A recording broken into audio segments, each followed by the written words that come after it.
sesión, y es otro de los mecanismos de la respuesta inmune natural, que es el de la fagocitosis, y por definición pues es un proceso por el cual las células, material celular y material degradado, microorganismos, restos celulares, células muertas o envejecidas, y en donde es importante el tamaño de las partículas. Ya acuérdense que partículas muy pequeñas pueden ser internalizadas por otros mecanismos como pinocitosis.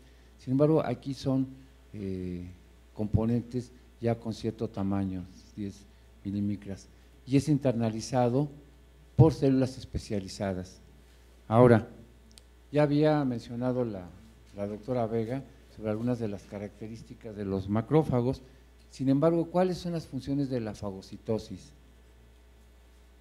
Uno se quedaría, bueno, es captación y destrucción de microorganismos, pero realmente el proceso de fagocitosis participa en muchos otros mecanismos, como es remover células envejecidas, como los eritrocitos ya envejecidos, van circulando al vaso, les dicen que el vaso es el INSEN, y ahí van, y no es cierto, ahí van a ser fagocitados. Detritos celulares, proteínas agregadas, la eliminación de células en apoptosis, remodelación del tejido en desarrollo embrionario, pues también, ¿qué sucede, por ejemplo, durante el desarrollo embrionario con los cuerpos de Müller? Pues de modo que ahí se queden, ¿no? Entran en apoptosis, dependiendo del sexo del producto, y cómo van a ser eliminados todo este material celular, pues por células fagocíticas. Lo mismo sucede en el timo, ya no en desarrollo embrionario, pero durante el proceso de ontogenia de las células timo, pues más o menos el 90% no va a poder diferenciarse y van a entrar en apoptosis. ¿Y qué va a suceder con todo ese material de las células muertas? Pues iba a volver un cochinero. Entonces todo esto van a ser fagocitados por macrófagos residentes. Es un mecanismo muy antiguo, de hecho es el mecanismo más antiguo de la respuesta inmune. Yo creo que es característico de la evolución de la respuesta inmune.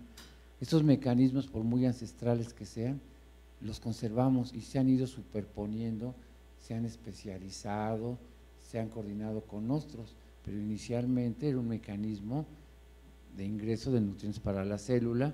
Y algo muy importante para el proceso de fagocitosis, como iremos viendo, es en la supervivencia y homeostasis del organismo en conjunto. Los fagocitos van a participar tanto en procesos de inflamación aguda como polimorfos nucleares, o en inflamación crónica, otros fagocitos como los mononucleares o macrófagos. Son las células principales, y aquí tenemos algunas de las características, nada más para no olvidar las diferencias entre neutrófilos y monocitos macrófagos. Entonces les decía que los fagocitos son muy importantes en procesos de homeostasis.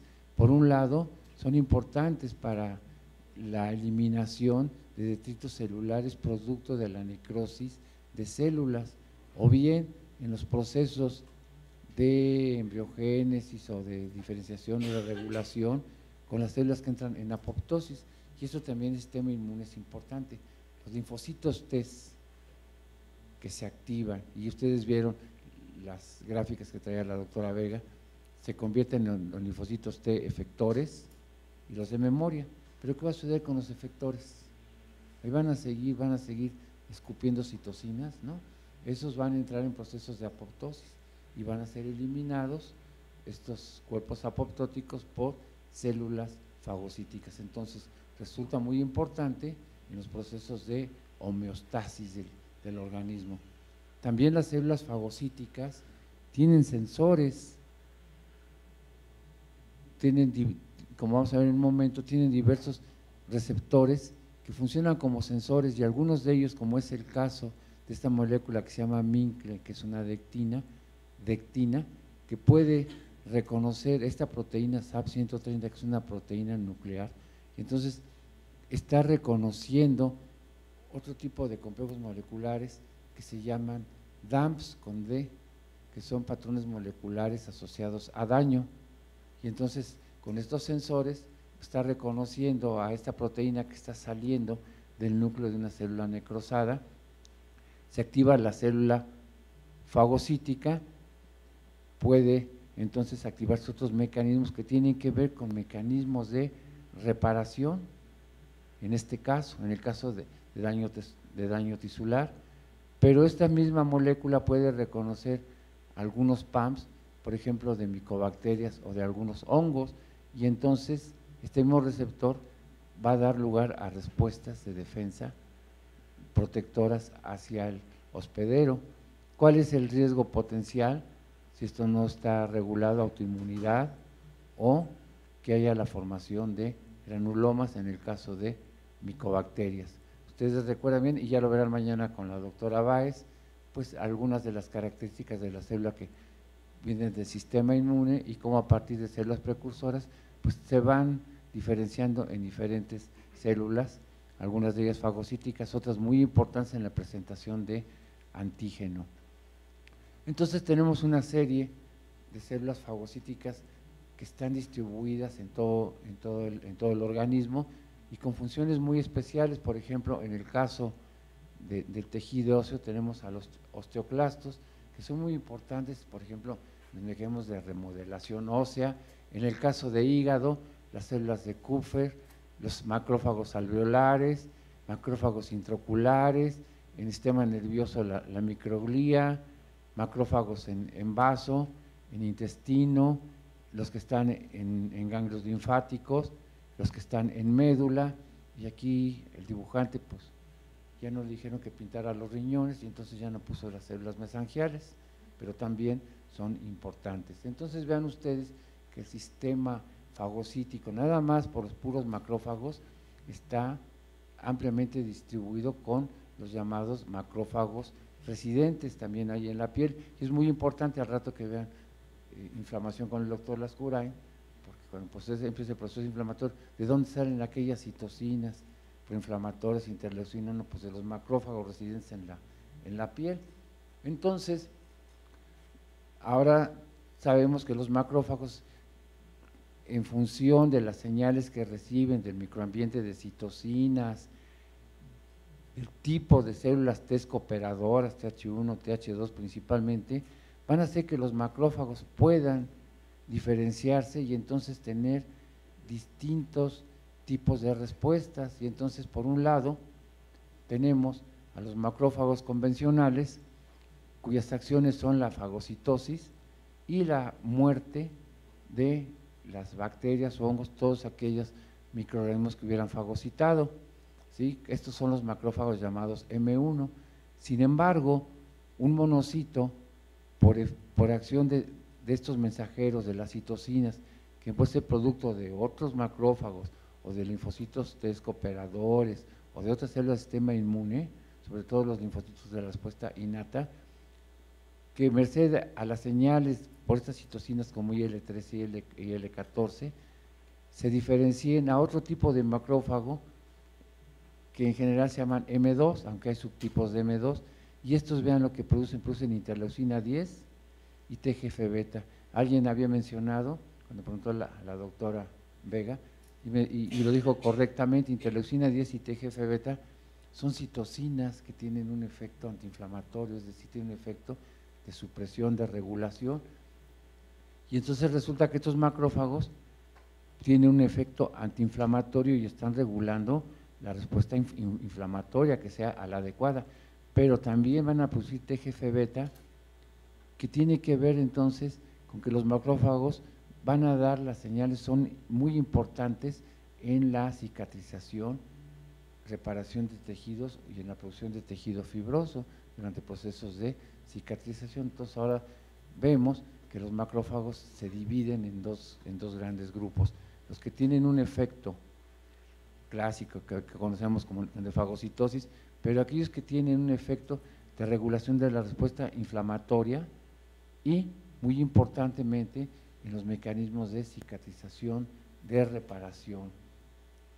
Entonces existen diversas influencias sobre los macrófagos, como son las citocinas, como los factores de crecimiento de colonias sobre macrófagos, sobre granulocitos y macrófagos, citocinas como el interferón gamma, como les mencionó la doctora Vega, es el más potente activador de macrófagos, el TNF-alfa, la interleucina 10, la 4, la 13, pero también muy importante, las quimiosinas, que permiten que los macrófagos puedan migrar hacia los sitios de infección, hacia los sitios de inflamación, hacia los sitios de daño, ¿sí? Compuestos de las matrices extracelulares, péptidos como el péptido vasoactivo, productos que son producidos por las células cebadas, por mastocitos, como los productos del ácido araquidónico con los leucotrienos, la prostaglandina 2, ¿sí? Las interacciones con células endoteliales, las interacciones con moléculas de patógenos con los lipopolisacáridos, porque los macrófagos más tienen una molécula, un receptor que reconoce de manera muy específica a lipopolisacáridos, que es el CD14. Y esto es importante porque, por ejemplo, ustedes, si quieren saber, así que el laboratorio les reporte por marcadores las diferentes poblaciones, pues todo lo que tenga que ver con que ustedes piden conteo de CD14, ¿qué les están contando en sangre? Monocitos. Si piden CD56, NCAS. Si piden CD3, todos los Ts, ¿sí? Si piden CD19, todos los Bs, no importa qué B sea, todos los Bs. Entonces, estas moléculas que tienen funciones biológicas muy especiales, etcétera, bueno, también son útiles marcadores para la clínica. Entonces, en el proceso de fagocitosis tenemos varias etapas. Pues la primera etapa tiene que ver con la quimiotaxis, con la atracción de los macrófagos hacia el sitio de daño, hacia el sitio de infección. ¿Y esto por qué va a estar mediado? Pues por las quimiosinas, ¿sí? Desde péptidos que liberan los propios microorganismos que pobrecitos no saben, como son la formilmetionin, que se produce en diversas bacterias, agentes tisulares desnaturalizados, los componentes de complemento, ya habíamos visto C5A, las citocinas, la interleucina 8 es la quimiosina por excelencia para neutrófilos, pero también tenemos para macrófagos como MIP, como MCP, etcétera. Y entonces, bueno, pues ya llegan los macrófagos al sitio, y entonces, ¿qué se tiene que dar? Bueno, ya están reclutados ahí, y luego, pues entonces tiene que, el macrófago, para que continúe la activación, ya la primera activación fue dada por las señales de las quimiosinas sobre receptores que están en la superficie del macrófago de la célula, que son receptores para quimiosinas, y estos receptores van a iniciar cascadas de señalización. En este caso van a ser muy importantes para la movilización del citoesqueleto y los macrófagos puedan desplazarse. Sin embargo, ahora lo que tenemos es el reconocimiento inicial. Entonces aquí tenemos que ahí puede haber un reconocimiento directo del macrófago. Vamos a ver que hay reconocimiento directo o puede ser mediado por opsoninas. En el caso de reconocimiento directo, ¿hacia qué va a estar? Pues a estos patrones moleculares asociados a patógenos, a los PAMs, que pueden ser azúcares, que pueden ser diversas moléculas, y que entonces con distintos receptores que despliega el macrófago puede reconocer a estos PAMs que están presentes en la superficie de la bacteria. Esto sería un reconocimiento directo, pero luego tenemos reconocimiento por medio de opsoninas, que es principalmente por el C3b del complemento, y vamos a ver otras moléculas como las pentraxinas, en este caso a la proteína C reactiva, una proteína de fase aguda que puede activar complemento y que puede actuar como opsonina, ¿sí? Aquí está la proteína de fase aguda, y entonces tenemos dos tipos de reconocimiento: el llamado opsónico, en donde se requiere las opsoninas, principalmente IgGs, en el caso de el complemento, principalmente tenemos el C3b, y sin embargo tenemos el otro reconocimiento, que es el no opsónico, que puede ser directamente, como habíamos visto, a través de receptores de tipo lectina. Las lectinas, recuerden que son moléculas que tienen un sitio de reconocimiento que reconoce estructuras específicas de azúcares, no otras. En eso es muy específico, ¿sí? Los TLRs que veremos más adelante y los receptores de tipo scavenger, de tipo basurero. Ya vamos a ir viendo qué es lo que reconocen.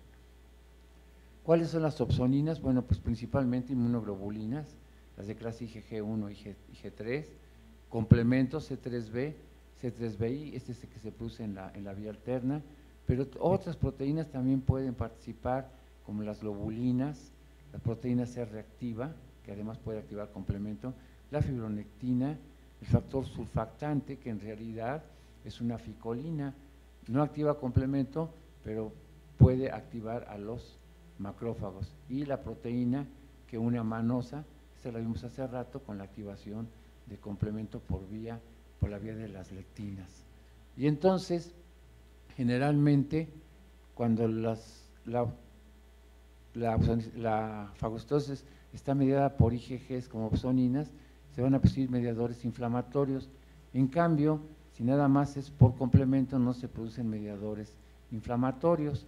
Entonces, nada más recuerden las características de un anticuerpo, los sitios de reconocimiento al antígeno, y esta porción, que en el otro extremo, que tiene otras propiedades biológicas, como es la unión a componentes del sistema de complemento o la unión a receptores específicos para estas porciones, para el FC, que tienen que ver con la fagocitosis. Entonces aquí tenemos una bacteria y ya se está cubriendo con IgGs y con complemento. Y la célula fagocítica va a tener receptores para ambas.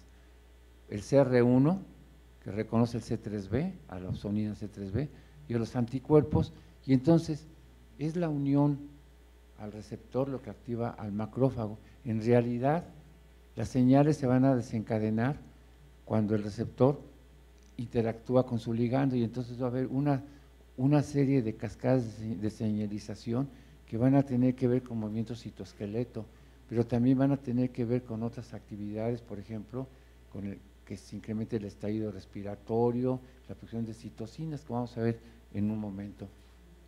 Pero ahorita el movimiento citoesqueleto va a hacer que entonces la célula fagocítica empiece a rodear a la bacteria hasta que finalmente la engloba. A este proceso donde se va uniendo cada uno de estos, le llamaban el fenómeno del zipper, porque es así como un zipper, como se van pegando las grapas y se va uniendo, hasta que finalmente queda englobada. Y entonces, ¿qué es lo que se forma acá? Pues tenemos el fagosoma.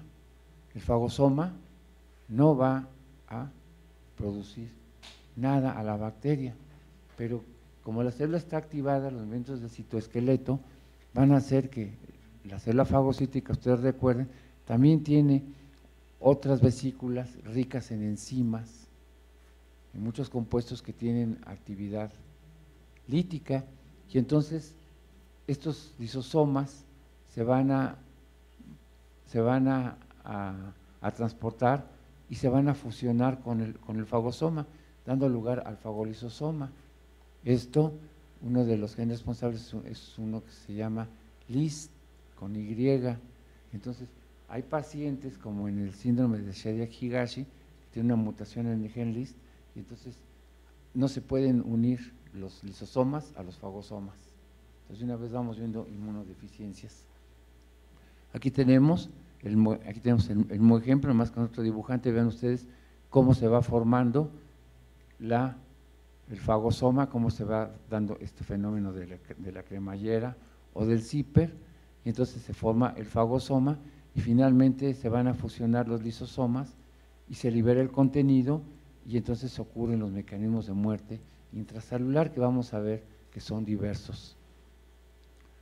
Esto sería más o menos lo mismo, pero bueno, como les van a dar las presentaciones, yo les quiero poner algunos ejemplos suplementarios. Si no es muy claro en una lámina, en otra sí puede ser claro. Entonces, en el caso de los eritrocitos, bueno, pues también los eritrocitos, conforme van envejeciendo, tienen cambio en los carbohidratos de su superficie, y eso permite que puedan ser reconocidos por células fagocíticas y de esta manera ser eliminados. También durante los procesos de infecciones agudas se producen las proteínas de fase aguda, como puede ser diversos componentes del sistema de complemento. Esto está mediado principalmente por interleucina 6, dije principalmente. Entonces van a producir componentes del complemento, las lectinas que unen manosa, ficolinas, pero también se van a producir las pentraxinas, como es el caso de la proteína C reactiva, que puede funcionar como opsonina, o se puede pegar aquí el complejo C1, C1Q, C1RS, y activar complemento por la vía clásica, como si fuera un anticuerpo, ¿sí? Entonces, pues esto nos va a llevar finalmente a que esté participando durante todo el proceso de inflamación. El reconocimiento no opsónico, pues teníamos una serie de receptores que reconocen estructuras con carbohidratos de manera muy específica, el receptor que une manosa, las lectinas, que reconocen beta-glucanos, sobre todo importantes en hongos, y así tenemos una serie de moléculas que reconocen estos PAMs que están formados por carbohidratos. En el caso de los TLR, ya veremos más adelante, ellos pueden reconocer distintas estructuras. Tenemos TLRs en la superficie de la célula que pueden reconocer lipopolisacáridos, diversos componentes como flagelina, pero hay otros TLRs que están dentro de la célula, en endosomas, que son los TLR3, 7, 8 y 9, y esto es lo que reconocen, son ácidos nucleicos. Entonces, esto es importante porque los TLRs que están dentro de la célula, no en el citosol, dentro de la célula, van a ser importantes en la respuesta contra agentes virales, porque reconocen a sus ácidos nucleicos. Y luego tenemos los receptores de tipo basurero, en donde los más importantes son los de tipo A. Estos van a reconocer estructuras, sobre todo que tengan compuestos acetilados. Y esto que ya lo tendrán, que es una recapitulación de todo lo que hemos estado diciendo. Entonces, por ejemplo, tenemos en las lectinas beta-glucanos, que son importantes porque están presentes en algunas bacterias y en hongos. Las manosas, que están en diversos microorganismos, en hongos, en parásitos, ¿sí?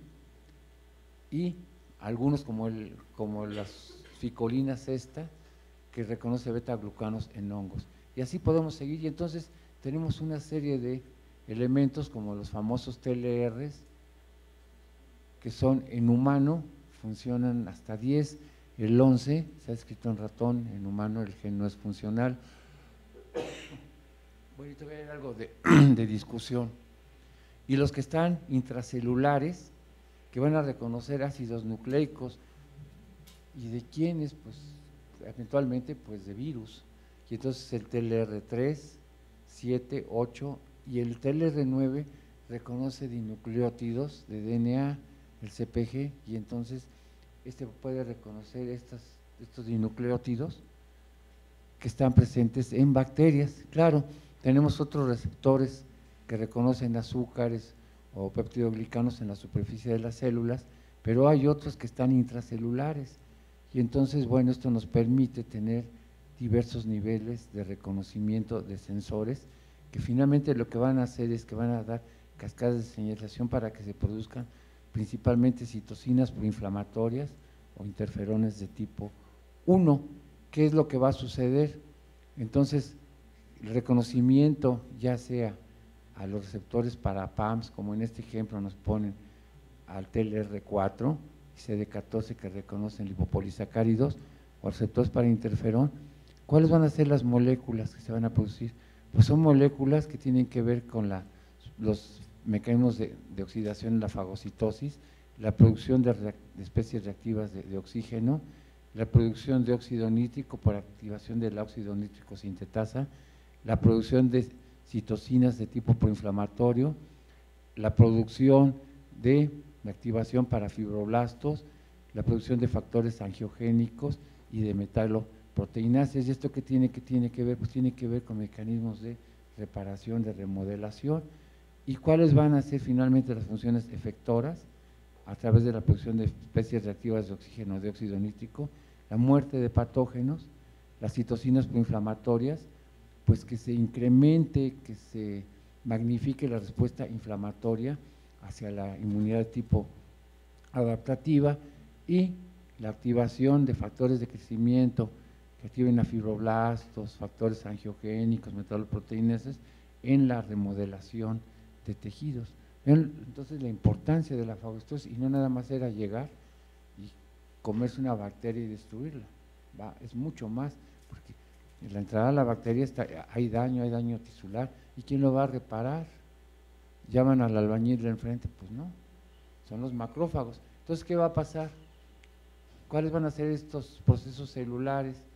Pues vamos a tener, entonces, ya les dije, arreglo del citoesqueleto, la activación de mecanismos microbicidas, que veremos un momento, la producción de citocinas pro y antiinflamatorias, la activación de apoptosis y algo muy importante de las células fagocíticas, el neutrófilo no, pero los macrófagos, cuando se activan, empiezan a expresar moléculas del MHC, del complejo principal de histocompatibilidad. ¿Y estas qué hacen? Tanto de 2 y 1, pues presentan antígenos a los test. Entonces, los macrófagos también son células presentadoras de antígeno. Muy eficientes, aunque las más eficientes son las dendríticas, pero bueno, estas hacen otras cosas que las dendríticas no necesariamente. Y entonces, ¿qué está sucediendo? Las interacciones del macrófago se están dando simultáneamente por el reconocimiento de diversos receptores, no solamente de las opsoninas como IgG o el C3b del complemento, sino por los receptores que unen azúcares, los receptores de tipo TLR, y vean ustedes que entonces están generando una gran cantidad de señales de activación que pueden tener diferentes consecuencias, como tráfico dentro de la membrana, división celular, puede mandar a la célula apoptosis, las micobacterias, mecanismos de evasiones, pueden mandar al macrófago que la fagocitó a apoptosis, ¿sí? La muerte de microbios, ¿sí?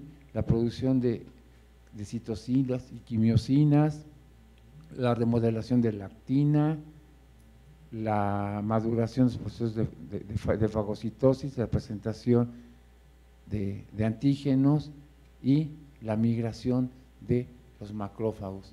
Entonces, los macrófagos también producen muchas moléculas, pues producen citocinas, vean, citocinas proinflamatorias y citocinas antiinflamatorias como la IL-10 y el TGF-beta, pueden producir la interleucina 12 e interleucina 18. Y si le están presentando antígeno al linfocito T virgen a la CD4, como están produciendo interleucina 12, pueden activarlo por la presentación del antígeno y además hacer que se polarice a una célula de tipo TH1, que ya verán más adelante. Producen moléculas de adhesión, ellas también pueden producir algunos de los componentes del sistema de complemento, como el C3, factores de procoagulación, enzimas como lisocimas, urosinasa, colagenasa, elastasas, etcétera. Y luego, ¿cuál sería la siguiente etapa? Lo que tiene que ver con la muerte de la célula fagocitada. Y entonces se han reconocido diversas enzimas como las catepsinas, glucuronidasa, manosidasas, fosfatasas. Y en el caso de los polimorfonucleares, recuerden que tienen gránulos primarios, secundarios y terciarios. Pero en general, ¿qué es lo que tenemos? Tenemos enzimas hidrolíticas, ¿sí? Tenemos enzimas para compuestos peptídicos, pero también tenemos otras moléculas, por ejemplo, la lactoferrina, que ya lo mencionaron ustedes hace rato, que captura fierro y es un componente crítico para la reproducción de las bacterias, un nutriente importante. La lisocima, que va a romper estructuras de estabilizar las paredes bacterianas, etcétera. Y algo más reciente, en el caso de los neutrófilos, que se escribió, que bajo determinadas condiciones los neutrófilos se pueden activar vía lipopolisacáridos TLRs, y entonces con los mensajes de plaquetas que producen también citocinas, entonces el neutrófilo no necesariamente va a fagocitar, sino lo que hace es expulsar contenido nuclear, ¿sí? Y entonces formar estas redes que tienen ácidos nucleicos, que tienen histonas y que van a atrapar a los microorganismos como si fuera una telaraña. Entonces van a quedar aquí atrapados. Por supuesto, esta célula pues ya se murió, y esto puede llevar entonces a estos procesos en la formación de estas redes, en la formación de los nets, que tienen una actividad bacteriana importante. Y bueno, pues ya después, ¿qué va a suceder? Pues este neutrófilo ya se murió, sin embargo el producto, la expulsión de este material nuclear y todas las bacterias pues pueden ser tomadas por células fagocíticas, por macrófagos, y sin embargo también ya, esto es aparte, algunas células dendríticas pueden tomar el material nuclear y entonces pueden activar estas células dendríticas presentadoras de antígeno, y entonces se ha visto como unos mecanismos en la patología, por ejemplo, de lupus. Pero bueno, todo esto es algo así que se va, que se está estudiando. Entonces, en la formación de los NETs, pues tenemos mieloperoxidasa, elastasa, proteinasas, catepsinas, proteínas que incrementan la permeabilidad celular, lactoferrinas, gelatinasas, estas otras enzimas, y histonas, y esto además pues les da un carácter muy ácido. Entonces también esta es otra forma en que si no es fagocitado se producen estas famosas redes llamadas NETs. Y entonces en las estrategias antimicrobianas, bueno, pues por un lado tenemos la fagocitosis, que realmente que va a producir un daño mínimo a los tejidos adyacentes, pero a veces la célula fagocítica no puede fagocitar, y entonces lo que se llama una fagocitosis frustrada va a liberar el contenido de sus gránulos, y entonces pues sí va a destruir a la célula blanca, al microbio, pero el contenido va a producir daño en el tejido adyacente. Y finalmente la formación de estas redes de atrapamiento, los NETs, van a producir un daño mínimo en los tejidos adyacentes. Y esto, bueno, pues la fagocitosis se da a los 10 minutos, la degranulación por algunas células fagocíticas de tipo polimorfo nuclear a los 30 minutos, y ya la producción de estas NETs, de estas trampas que expulsan los neutrófilos de su material nuclear, pues se da más o menos a las 2 horas. ¿Cuáles son los cambios metabólicos oxidativos? Pues un aumento en el consumo de oxígeno, por eso se llama estallido respiratorio. Hay un aumento en el consumo de glucosa, hay un cambio en la actividad, se incrementa el ciclo de las pentosas, pero aquí es lo importante, el sistema de la NADP-oxidasa, que va a dar por resultado la producción de estos compuestos reactivos del oxígeno, anión superóxido, va a dar lugar a la formación del peróxido de hidrógeno y radicales hidroxilo, y todos estos pues son compuestos que son muy tóxicos para las bacterias para células que son fagocitadas. Y entonces, bueno, podemos hacer una cinética en donde se forma el fagosoma, que está el fagosoma, luego la fusión con lisosomas, tenemos el fagolisosoma, luego tenemos las enzimas lisosomales que están digiriendo el material capturado, finalmente la digestión o liberación de los productos que fueron fagocitados. Entonces, bueno, esta es la misma, pero durante el estallido respiratorio, esta enzima está en la membrana, pero no están los componentes, no está armada. Entonces, cuando se activa el macrófago, estos componentes son aproximados, entonces queda armada esta NADP-oxidasa, y entonces lo que va a hacer es que va a empezar a producir estas especies reactivas de oxígeno, como el anión superóxido, que son moléculas muy inestables, los radicales hidroxilo, el peróxido de hidrógeno y los iones hipocloritos. El peróxido de hidrógeno es el sustrato para una enzima que se llama mieloperoxidasa, que entonces esta le va a pegar radicales halogenados. Por otro lado, tenemos la activación de la enzima óxido nítrico sintetasa para producir el óxido nítrico, que también es bastante tóxico. Y por otro lado, tenemos los mecanismos que no son dependientes de oxígeno, como las defensinas, lisocimas, otras enzimas hidrolíticas, o la formación de esta citosina, el TNF-alfa, solamente en los macrófagos. Algo muy importante es que durante el proceso de fagocitosis, aquí hay un cambio de pH, conforme va pasando el tiempo, muy poquito esto se empieza a acidificar, porque al principio las proteínas catiónicas necesitan un pH discretamente ácido, pero en cambio las enzimas lisosomales necesitan, alcalino, y estas un pH discretamente ácido, las lisosomales. Y acuérdense que las enzimas, su eficiencia es dependiente de pH.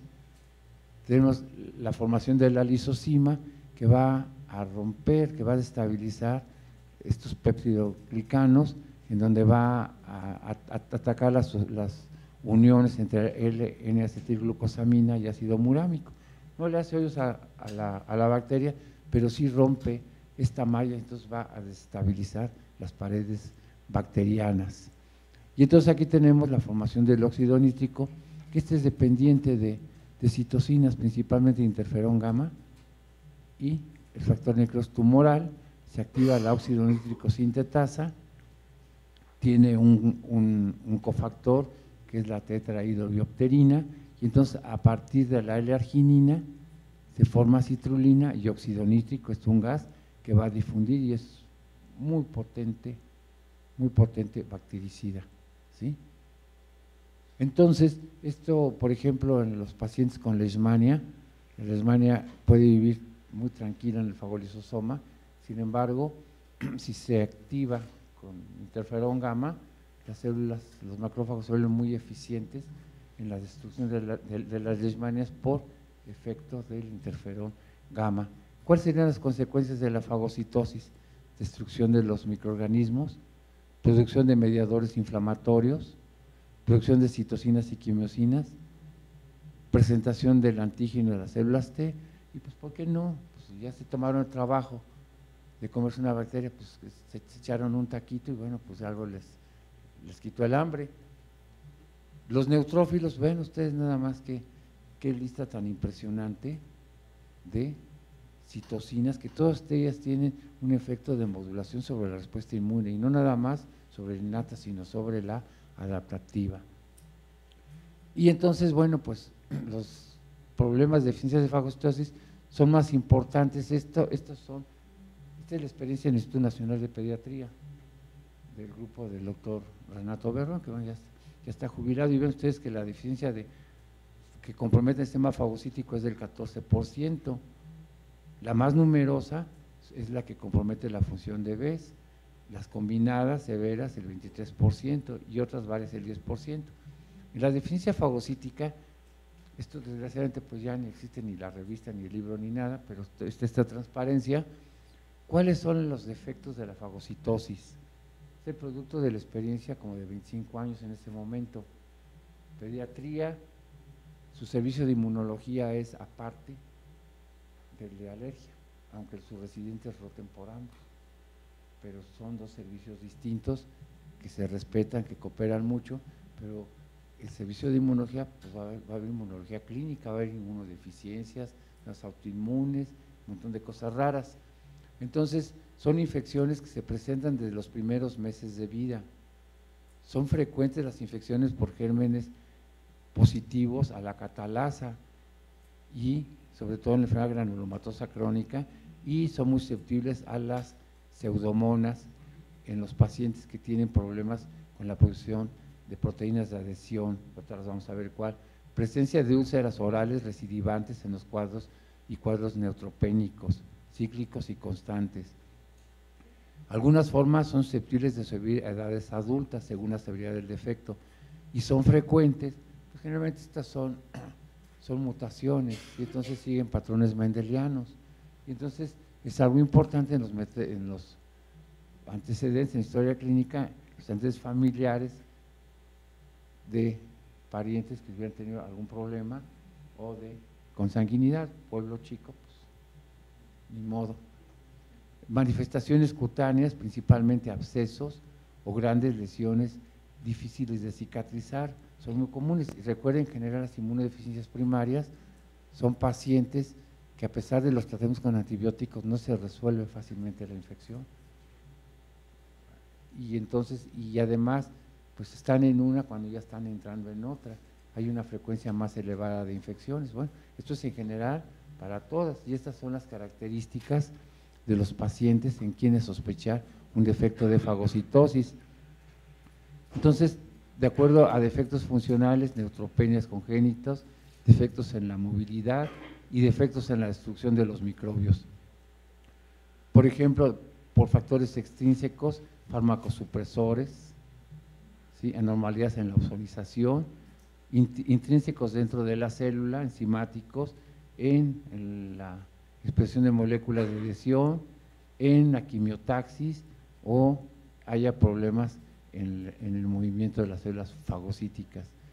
De las moléculas de adhesión a lo mejor les habla el doctor Lascurain, pero se han descrito el proceso de inflamación, los neutrófilos son reclutados en el sitio de la infección y son frenados, son retenidos porque se expresan moléculas de adhesión. Entonces se han reconocido tres formas de moléculas, tres defectos de adhesión. La primera de tipo 1, que tiene que ver con la cadena beta 2 de las integrinas, que es una molécula de adhesión. Luego se describió la de tipo 2, que tiene que ver con la expresión, una mutación, expresión de este compuesto Cialyl Lewis X o CD15, que reconocen las selectinas. Las selectinas, recuerden, que son las que inician el rodamiento, ya lo van a ver en la siguiente clase. Y más recientemente la de tipo 3, donde hay una mutación del gen Kindling, que es el gen responsable de la señalización de las integrinas a citoesqueleto. Entonces esto pues son algunas de los defectos que tienen que ver finalmente con la fagocitosis inadecuada aquí, porque no es problema de la célula, sino porque la célula no puede ser reclutada y retenida en el sitio de la infección. Luego tenemos las neutropenias, las de origen congénito, el síndrome de Cosman, por mutaciones en estos genes, en el HX1, en el EP545.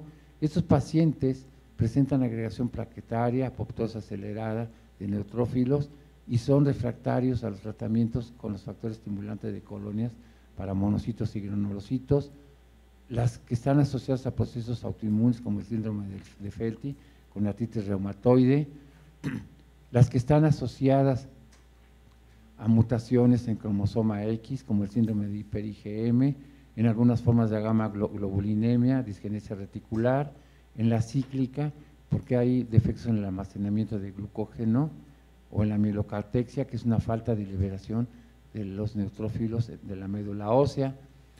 Pero luego tenemos los que tienen que ver con defectos en el estadio respiratorio, y entonces habíamos visto de esta enzima NADH oxidasa, que es la responsable de la formación de los compuestos reactivos de oxígeno. Cuando hay mutaciones en cualquiera de sus componentes, la más importante, nos regresamos, la más importante es en este componente grande, que está asociada, que es una citocromo, el B558, pero están estos componentes. El gen para este citocromo está en cromosoma X. Esta es la forma clínica más importante, la que se expresa con mayor frecuencia, y estas son las autosómicas. Como resultado de la alteración de todas ellas, pues no se forman los compuestos reactivos de oxígeno, y entonces pues vamos a tener como resultado la granulomatosa crónica. Pues aquí está. Entonces hay una prueba de laboratorio que se puede hacer, se sacan los neutrófilos del paciente, se usan las fagocíticas y se cultivan con levaduras. La levadura pues les sirve de cebo, pero lleva este compuesto que se llama nitrazol de tetrazolio. Si la célula fagocita y está bien su NADH oxidasa, se producen reactivos de oxígeno, el nitrazol de tetrazolio se va a transformar, va a ser se le va a añadir un electrón más y entonces en lugar de verse azul, van a ver los neutrófilos con acúmulos de tipo amarillento, que es el formazán, que sí, que por lo menos ahí no hay problema, y entonces descartan la enfermedad granulomatosa crónica, pero si se ve azul, que sí que hay un problema en esa NADPH-oxidasa, y entonces no hubo reducción del nitroazul de tetrasóleo. Esta prueba se usa en clínicas, se usa en diversos hospitales, aquí en México, es una forma de evaluar, una forma de diagnosticar la enfermedad granulomatosa crónica. Luego tenemos el síndrome de Shediac-Higashi. Hace rato les hablaba cuando estaba enseñando cómo se transportaban los lisosomas a los fagosomas, y aquí hay un defecto en este gen, y entonces este gen va a dar por resultado que no haya una fusión de estos gránulos con los fagosomas, y entonces el fagosoma, pues ahí se quedó nada más con el bicho dentro, pero no va a haber lisosomas que se aproximen y se fusionen y liberen el contenido de todas estas enzimas que vimos. Y entonces esto nos da lugar al síndrome de Shediac-Higashi, que es autosómico recesivo, la presencia de gránulos gigantes en el citoplasma, pues porque vienen las señales, pero estos gránulos no pueden liberar su contenido a los fagosomas, y la mutación se ha localizado en este gen. Hay otras alteraciones, por ejemplo, esos pacientes tienen albinismo, tienen ciertas dismorfias, su sobrevida, pues generalmente mueren niños, mueren lactantes, en edad preescolar, entonces realmente es una enfermedad severa. Y además el albinismo es un poquito especial porque el cabello se ve discretamente verdoso, no me pregunten por qué. Y luego tenemos las inmunodeficiencias que ahora que están en boga, que es por defectos en los receptores para patrones moleculares, de tal manera que, bueno, también en los TLRs, pero en estas otras moléculas que reconocen carbohidratos o reconocen otros productos acetilados o grupos apoptóticos, pues también dan origen a compromisos de la respuesta inmune. En el caso, ya sea por defecto en el TLR o en las cascadas de señalización, con una fosforilcinasa que se llama IRAC. Y entonces ya hay toda una lista de inmunodeficiencias, porque hay un reconocimiento defectuoso de estos receptores para PAMS. Entonces tenemos, para el caso de los receptores TLR, que puede estar en los componentes de las cascadas de señalización, como MYD88, IRAC4, y que son susceptibles a infecciones por neumococo, por estafilococo, por pseudomonas, ¿sí? En el caso de TLR3, que reconoce RNAs de doble cadena, pues son más susceptibles a infecciones por virus herpes, que ya de por sí sus mecanismos de evasión de la respuesta inmune son bastante importantes, ¿sí? Tenemos TLR5, que reconoce flagelina, y entonces son más susceptibles a infecciones por legionela. Los que tienen deficiencias de dectina 1, que reconoce beta-1-glucano, que es un componente de las paredes de diversos hongos como Candida y Tricofitón, pues los pacientes son más susceptibles a estas infecciones, y por lo tanto infecciones más graves. O otras moléculas que tienen que ver con la formación de inflamosomas, que nos hace más susceptibles a infecciones por cándida o por la lectina cunimanosa, como cualquier defecto de la activación de complemento, pues los hace susceptibles a bacterias y a hongos. Y luego se han descrito a otros con estas otras moléculas que reconocen PAMPs, pero dentro de la célula, como NOD, ¿sí? Y como esta que produce inflamosomas, el LLRP3, pero el NOD que se ha asociado ya a algunos padecimientos a nivel de mucosa intestinal. Y entonces, pues así tenemos que este es el